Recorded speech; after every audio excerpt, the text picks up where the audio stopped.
and we return to my continued testing of the DJI Action 4 as a dash vlogging setup. I've really got it worked out now, in my opinion, I think. So far, you will be the true judge of it. Today I've got to drive by my next job site and then visit an older job site to wrap it up, do a couple of touch-ups. Oh, and I'm driving by the future job site just because I need to eyeball this one wall and decide how I'm going to rig it. If I'm going to build a scaffold there or if I'm going to use my tall ladder, which is a big decision. I'm leaning towards the tall ladder because in this case I've got a chance to tie the ladder off at the top. I could even put on my harness and tie myself off at the top. So even if somebody, a careless driver perhaps in Baltimore, were to drive by and crash into the base of my ladder, taking out my ladder, I could be tied off to the top of it and I could just dangle there until someone saves me.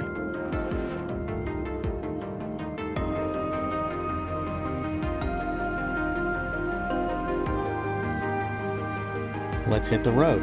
I'm going to put you, the camera, and all of my YouTube audience, what little there is, I'm going to put you onto this mount right here. And I'll get to test out my ND filters, which actually I think were kind of a waste of money in my case, because I use the camera in fully automatic settings. I've asked the AI several times if even though I use fully automatic settings, the ND filters might yield a better picture, and it says yes. Artificial intelligence says yes, but my intelligence says it's not even worth the $40. Today is a really overcast day in the Mid-Atlantic region, in the Tidewater region of the United States of America, so I'm going to try the lightest ND filter. I'm going to try the ND8, I think it is, or the ND6, whatever the lightest one in that newer set is, and we'll see if this gets good dash cam footage. Today I'm going to drive through downtown instead of going around it because that's where my future job is. Next up, 1 East Pratt. It's a parking garage. Another thing we're testing today is my 3.5 millimeter mic cable by Rode.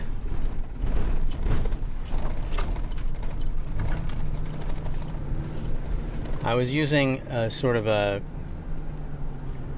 think the previous mic cable that I was using was by the company Ugreen or one of the cheaper brands, and it wasn't very well insulated, so when I would drive and use the mic, I was getting a lot of crackly sounds, but I still have a lot of potential problems with all of these adapters. The camera has a dongle to translate the microphone signal to a USB, from the 3.5 millimeter audio signal to a USB audio signal. That's like analog to digital, I think. There's a little chip in that adapter. And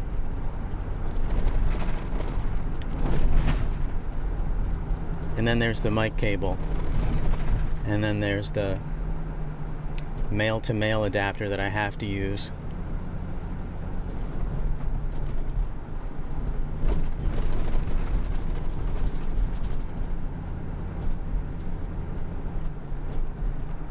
So the Rode cable is an extender, or an extension cable. It's like 10 feet long, which I still think will be really good for a podcasting setup, which I've kind of in my imagination, I've kind of got it set up with my work cart, which I love and I've posted a lot about on YouTube and on Instagram. I love my work cart. It's indispensable to a man of my age who wants to do a physical job like this. But I imagine my work cart as sort of my nighttime talk show host desk. This camera is so wide I could even put this on a stick and use the mic cable, and it would sort of look like a TV talk show framing of a picture.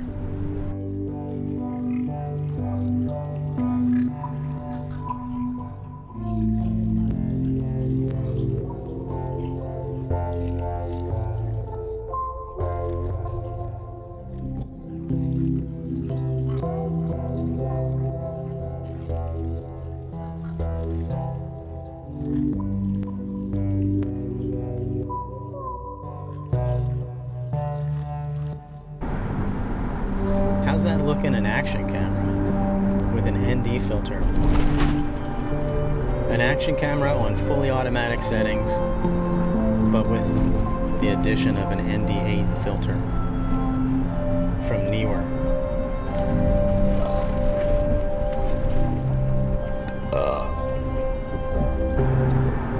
71 degrees in the van. The Rode Video Micro, it does a great job of limiting the background sounds, the traffic noise, the engine noise, the other cars, the tires on the road, and things clanking around in my van. This camera has a great microphone, but it only really works great when the camera's pointed at you. The in-camera mic works really well when it's head mounted, but that's a really odd position for the camera, and it just isn't a very pleasant setup. So it's also very, having a camera on your head is weird. You look like a weirdo. You feel like a weirdo. And it's kind of heavy on your forehead in a weird way. By the way, I apologize for the blue tape. I haven't decided on exactly where this mirror should be placed, and the blue tape is just a temporary fix. I'm trying out different mirror positions all the time, and I don't know, I think I'm getting to like this one. It's in the lower left corner of the picture when I use the full thing. And by the way, if I had the stabilization in the camera turned on, then my mirror would be swimming around in the picture frame, and it would, if I ever zoomed in on it like I do all the time when I do these vlogs, it would be swimming. It would make you seasick.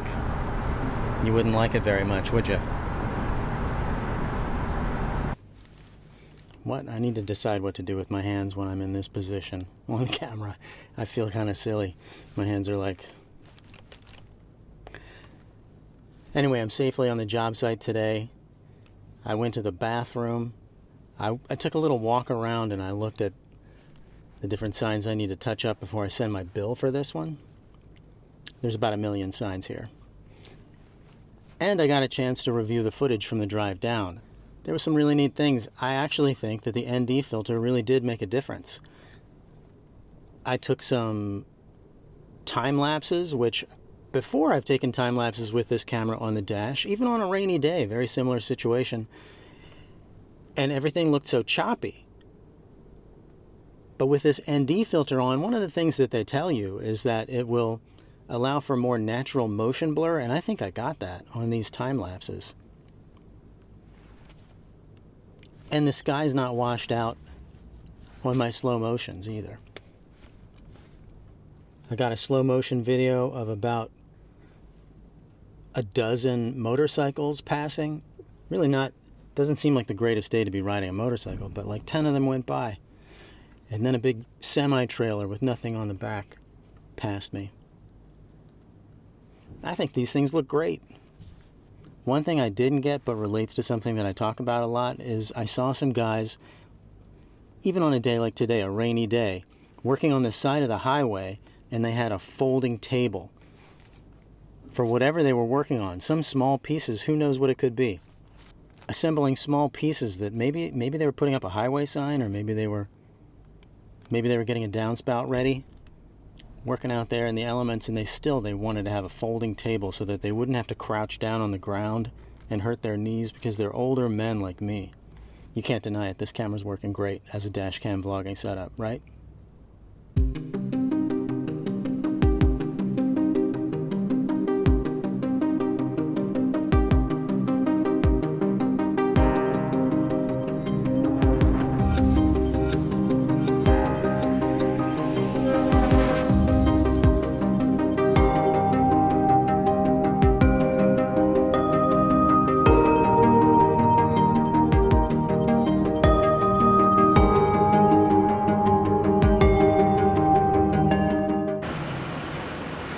this kind of a temporary sign on plywood actually can last quite a while, and they need to.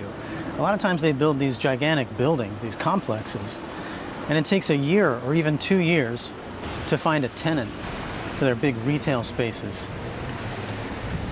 Here's one you can see right along the bottom, but they put a vinyl sign right over my hand-painted sign.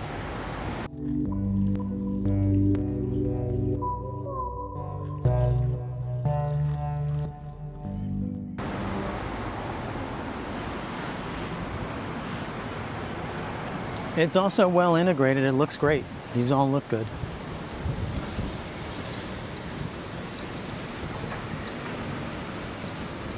And here's another one that I painted.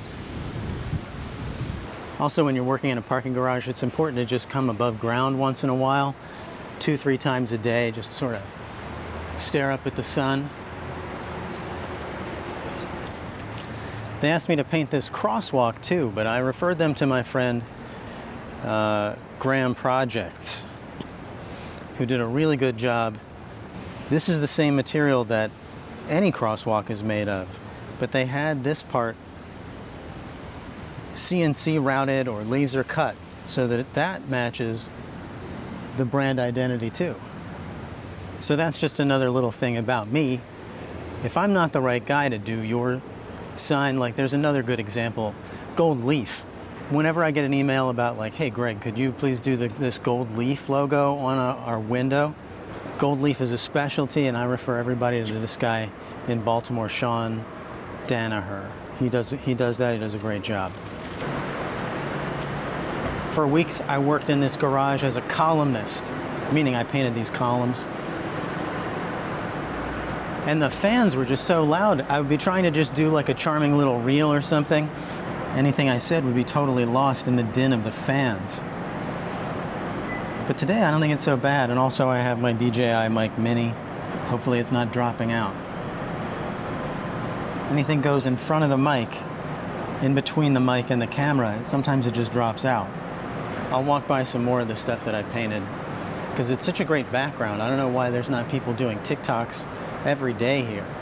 I don't spend every day at the job site, so it could very well be that there's people doing TikToks in front of these walls, like on the weekends. If you were wondering, yeah, that's hand painted. I painted it with my hands. You know, people come here. Future residents come here. This is the future resident parking area. So future residents might come here and they'd say, hey, where's the residential elevator? Boom. This is the elevator for 2 buildings that have their own names, the Claude and the Barrett. It's clearly painted on the wall, and it's permanent. This is a door that goes to like a long hallway and another elevator and another section of the parking garage. I guess they wanted to downplay it. So I painted the pattern right over the door. I bought a special kind of paint for that. All the doors in this place were painted with a water-based alkyd urethane, something like that. So I just bought that kind of paint. When I did the designs on them, I used the exact same kind of paint that the doors were painted in. That's how my signs last forever.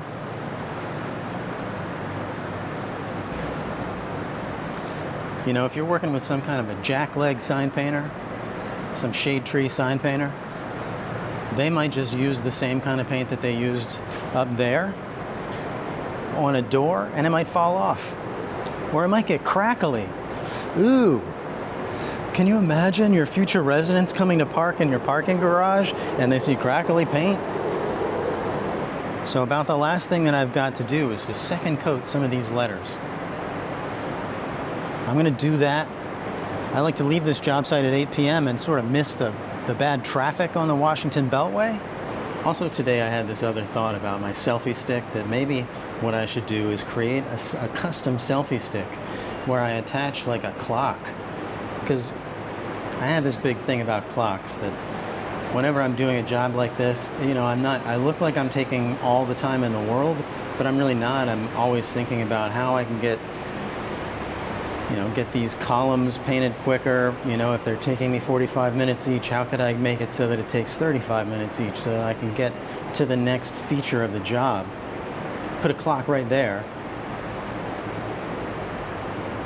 Put a thermometer right here. And have them always attached to the selfie stick.